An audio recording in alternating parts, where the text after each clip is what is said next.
Good evening, sir. I'm here to discuss about the objectives and different markings required by the load line convention's role in ensuring a ship's stability. A cargo ship is designed to carry different weight and volume of cargo under safe limit.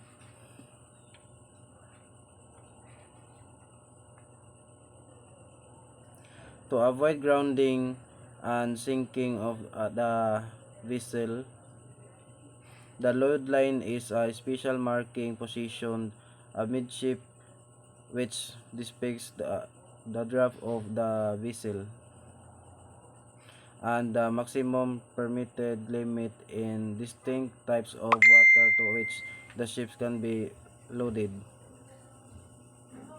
The fundamental purpose of a load line is to allow of maximum legal limit up to which a ship can carry the designated cargo. The buoyancy and immersion of the vessel largely depends on the types of water and its density.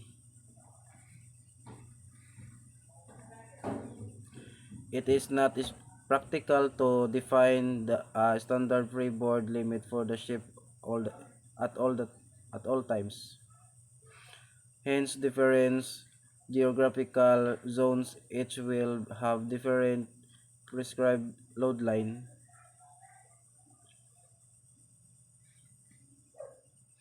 Deck line is a horizontal line measure 300 mm by 25 mm.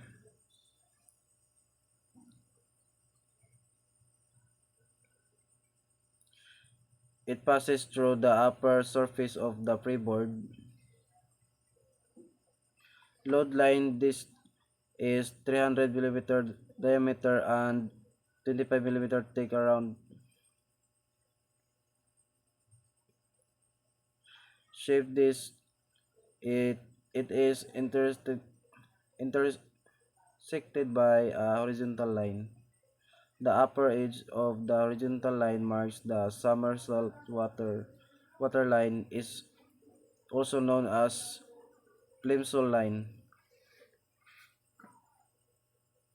Load line are horizontal lines extending forward and aft from the vertical line. Placed at a distance of 540 mm from the center of the disc. They measure 230 mm by 23 mm. The upper surface of the load line indicates the maximum depth to which the ships may be submerged in different season and circumstance. Summer load line is the basic freeboard line at the same level as the plimsoll line. Other load line are marked based on this summer freeboard line.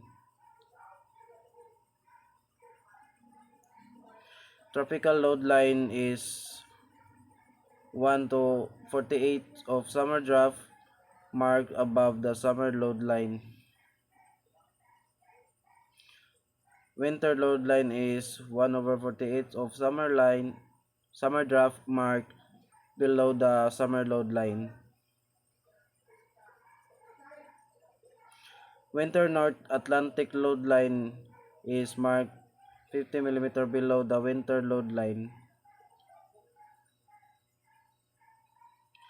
It applies to voyage in North Atlantic above 36 degrees of latitude during winter months.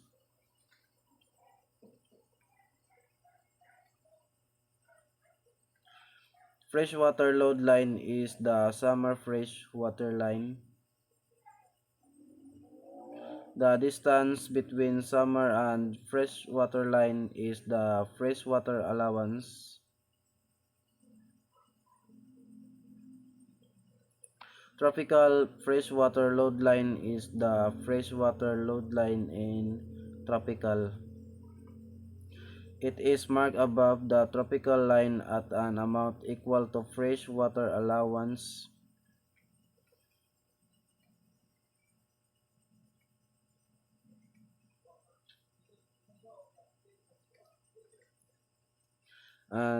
It is important for any ship to have a safe draft for safety and to avoid grounding.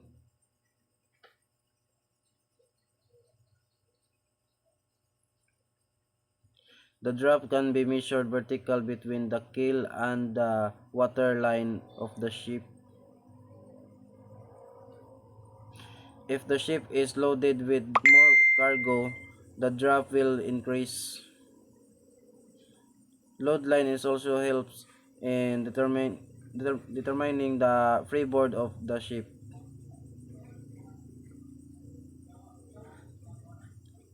which is the distance between the again if is the drop increase, which means more volume of cargo has been loaded.